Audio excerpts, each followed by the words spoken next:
Hello, dito tayo sa Palawan. Kakalapag lang natin mula sa airport. So ito, papakita ko sa inyo yung paborito kong restaurant na kainan yung pag sa Palawan ako. So ito ang tinatawag naming Balin sa Sayaw. Yan. Galing siya sa ibon, talaga yung Balin sa Sayaw, yung soup. Balin sa Sayaw soup yung nest. Yan.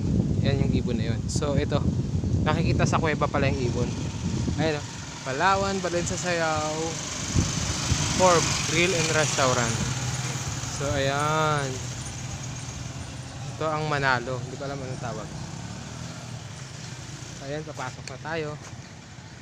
Kapag grill, open sila ng 9 AM to 10 PM. So ito yung nakakamiss dito na restaurant.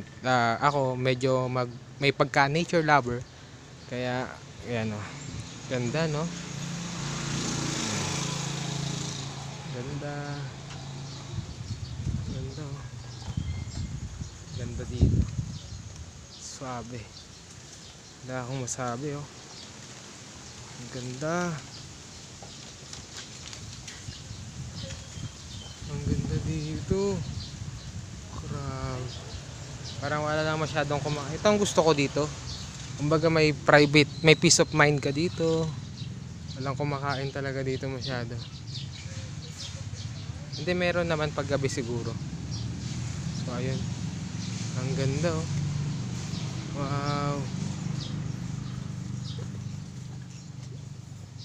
Wow, ang ganda. My favorite restaurant in the whole universe. Ganda oh. Wow. Ma-nature sila.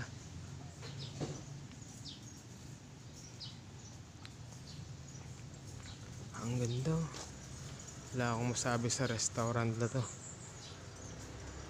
Yan sila sir, sila ate. Happy birthday. Ganda oh, may birthday party pa oh. Wow. Grabe ka, nature.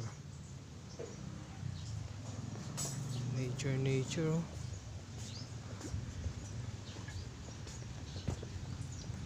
Wow.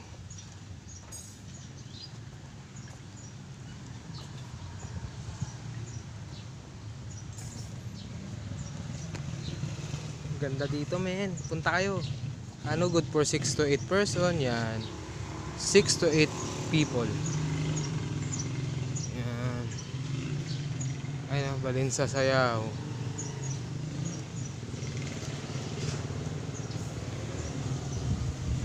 Wow. Wala talaga masyadong kumakain. Hindi ko alam bakit, kasi Sunday eh.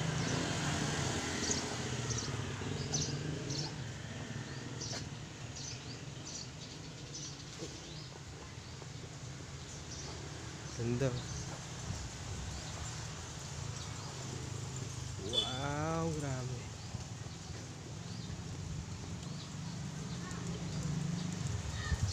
Wala akong masabi sa Balin sa Sayaw talaga. I love you too. I love you three. So dito tayo kakain. Kasi naalala ko, pag kami ng family ko napupunta dito, dito kami madalas umuupo. So ayun. So, ang ganda talaga dito. Wala akong masabi. I love you 545688588. Wow, grabe oh. Ang sarap umuwi ng Palawan pag ganito. Walang tatalo.